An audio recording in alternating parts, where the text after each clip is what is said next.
Hi guys, it's Stock Curry, and in today's video I've got an update for you on the debt limit bill, what's going on with that, when is it going to get passed. I've also got an update for you on the markets both this week and next week, and as well as a few stock picks for you. So let's get into it!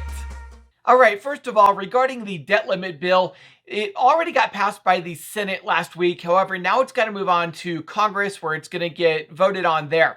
Now, Congress actually went on vacation on Friday. They're also on vacation on Monday, and they're also going to be on vacation on Tuesday. So Congress isn't even going to be back in session until Wednesday of this week. So don't expect any good news out of that until Wednesday at the earliest. I personally am not really sure what the market's going to do. It looks like they might trade mostly flat, maybe a little bit down Monday and Tuesday. But then I think they're going to go up on Wednesday as Congress gets back to work and they pass this debt limit bill and kind of give us a little bit more time. Now, it should be noted that this is only an extension until December 3rd. That is the same amount of time that we have an extension for on the government shutdown. So come December 3rd, we have both a government shutdown deadline as well as the debt limit deadline. So all of the fear, everything that caused the markets to go down 5% over the past few weeks is going to rear its ugly head again at the end of November. Also, keep in mind that in the middle of November, we have the Fed speaking, and they are widely expected to start their tapering in November.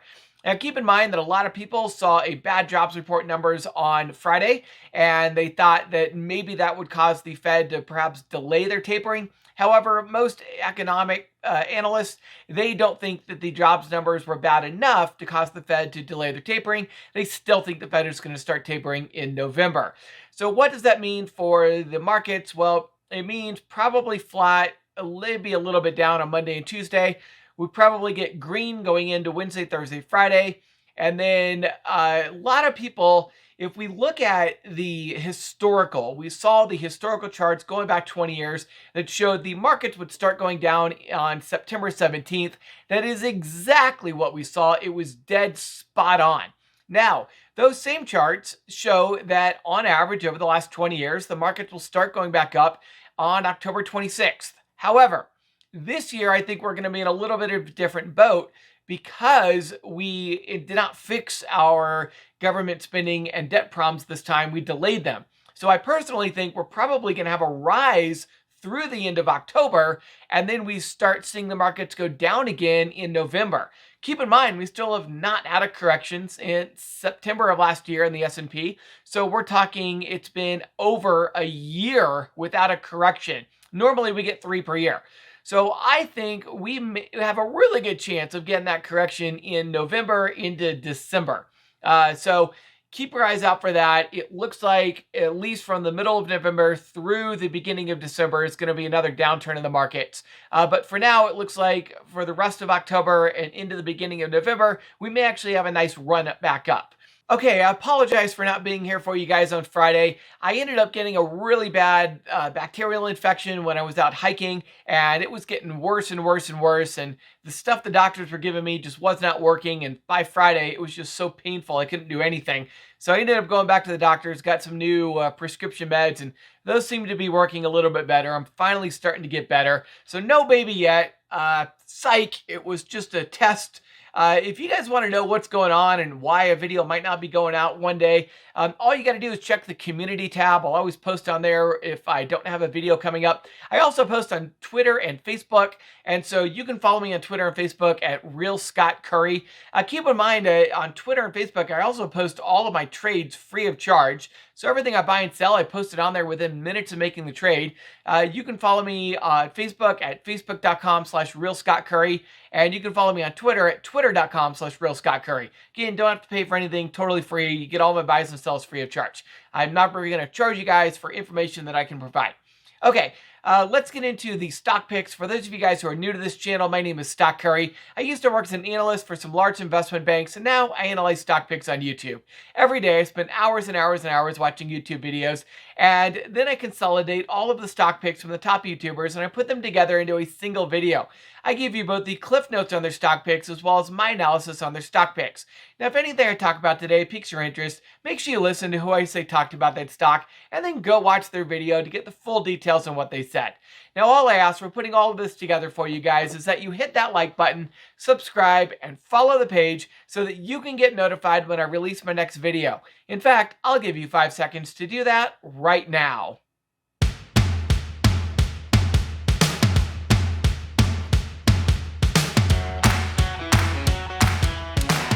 All right, before we get into our stock picks, I just want to remind you that I am not a financial advisor. Nothing I talk about today is a recommendation to buy, sell, or hold. These are just my opinions, which may or may not be accurate. Please do your own research before investing in any asset. If you're wondering what you're looking at right now, this is the Webull desktop app. Webull is the app that I use for my trading, and it is also the app that I use in all of my videos. As we can see in the markets, all of the Asian markets are up right now, even though the US futures are down a little bit. Overall, though, I do think we're going to have a fairly flat day come Monday. All right, let's get into today's stock picks. And first up is BABA. This is Alibaba, and they're the Chinese version of Amazon. StockMo talked about how even though a lot of well-known investors, such as Cathie Woods, have sold their entire position in BABA, there are other well-known value investors who have been loading up. In fact, Charlie Munger doubled his position in BABA last quarter. Technically, BABA is turned around well above both the 10-day and 21-day EMAs. The real test will be the 100-day EMA, which is around $185, and it seems BABA will often bounce off of that and continue going lower. If BABA crosses above the 100-day EMA and stays above it, we could see BABA go on another long bull run. Fundamentally, BABA remains cheap with a PE ratio of only 17.34. StockMo has been buying BABA, and if you don't mind the extra risk that comes along with investing in Chinese companies, then BABA is one stock that you should consider adding to your portfolio. Next up is NFLX. This is Netflix. Keenan Grace mentioned NFLX after it hit a new all-time high last week. Earnings are expected to be next week on Tuesday. Netflix usually runs up going into earnings, but then misses analyst expectations. And especially with the massive run-up we saw last week, this might be a good time to consider some put options on NFLX. Even the average analyst 1-year price target is only $617, which represents a 2% downside from Friday's closing price. So all fundamental signs point to NFLX being overbought and due for a pullback. Technically, NFLX reached overbought on the RSI last week, but I have not really seen a drop on the MACD yet, so we don't quite have technical confirmation of a pullback yet. Because of that, if you're interested in put options on NFLX, I would buy some November 19th put options to give this play time to work out. And next up is NIO. This is NIO, and they're a Chinese EV manufacturer. Keenan Grace let us know that Goldman Sachs just upgraded NIO to a buy. Goldman gave NIO a $56 price target, which represents a 56% upside potential from Friday's closing price. Overall, the average analyst 1-year price target is $63.50, which represents a 77% upside potential. Next up is PLTR. This is Palantir, and they're a data analytics company. Tom Nash let us know that PLTR just received another contract with a VA worth $90 million over the next 4 years. That means that in just the last 2 months alone, PLTR announced contracts worth more money than they made in all of 2020. Despite that, the stock price continues to remain stuck in a tight trading range of between $21 and $27.50. However, technically, PLTR consistently bounces off of the 200-day EMA, which it is at right now. PLTR is a great swing trading stock as well as a long-term hold, and PLTR is right at the bottom of a swing right now. That means PLTR is an excellent stock to buy for both a swing trade and a long-term hold. If you plan to swing PLTR, then I would look to sell at around $27.50, which would give you about a 17% profit over the next 2 months or so. And last up, we have SQ. This is Square. Keenan Grace likes SQ as both a swing trade and a long-term hold.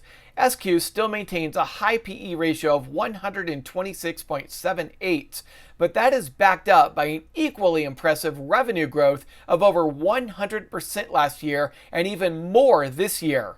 SQ is a fintech company with a banking presence that should perform well as interest rates rise.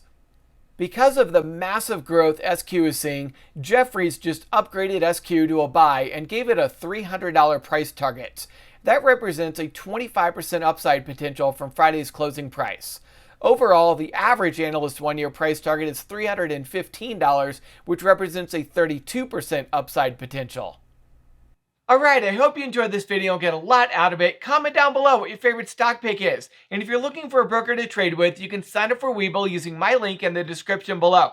When you sign up for Webull using my link in the description below and deposit just $100, Webull is going to send you 2 free stocks worth up to $2,300. Now, if you're not a U.S. resident, or if you're looking to trade OTC penny stocks, or if you just don't like payment for order flow, then I recommend Interactive Brokers. Interactive Brokers is a great trading platform. They have highly discounted trading throughout the world. Crypto trades start at just 0.18%. Stock trades start at just $1 US, $1 Canadian dollar, 4 euros, or 6 Australian dollars, depending upon where you live. And both Webull and Interactive Brokers give you the full pre-market and after-hours trading from 4 a.m. until 8 p.m. Eastern Time, as well as options trading. Now, I do want to remind you that I have material connections with both of those, so whenever you sign up for either one, not only are you getting a great broker to trade with, you're also helping me to continue to produce these great videos for you. Now, finally, I want to remind you to hit that like button, subscribe, and follow the page if you haven't already. I hope you have a lot of success trading, and I will see you tomorrow.